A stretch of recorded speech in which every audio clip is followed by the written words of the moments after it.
Hi, it's Preston Valdez, service technician at Buick GMC Cadillac Kia in Hiawatha, Iowa. And today we're covering just some basic fluid checks on your vehicles. Basically, we're just going to verify fluid levels and conditions.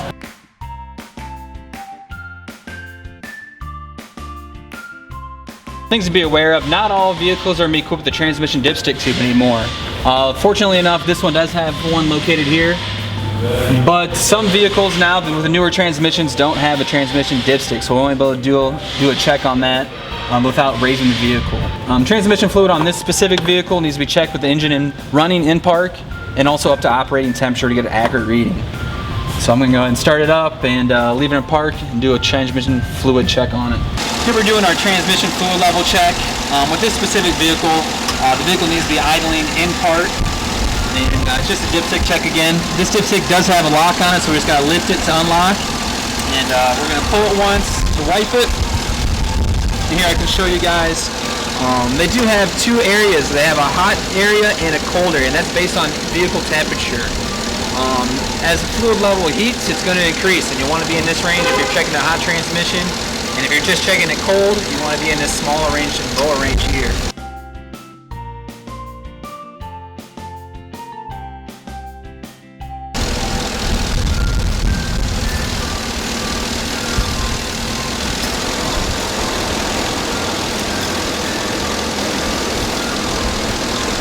Gonna pull it back out and just check our level. And with this vehicle cold, we are right at the cold range on it. Things we can do as a visual check are engine coolant. Check our coolant reservoir here, and this has a clearly labeled full cold. So we're gonna check this thing cold and just do a visible look on the level.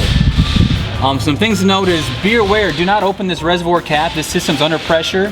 And if the vehicle's hot, that could cause excessive coolant to come out, potentially burn you. So we're just gonna keep an eye on it and check it there cold. Our brake fluid level, you're gonna check this right at the reservoir. It's gonna have a minimum and a maximum level, and we just wanna make sure we're behind that. And like I said, as long as we're behind it, we're good. We don't need to be all the way full, as long as we're in between the two areas.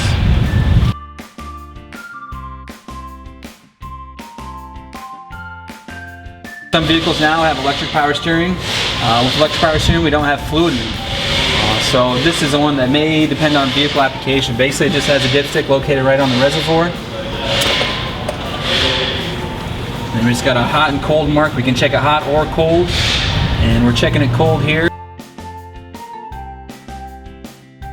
And we do have it right at our cold mark. So our fluid level is good here. Wipe it off and put it back in.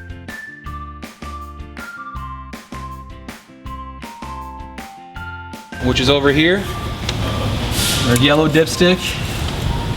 First we're just gonna take it out, wipe it.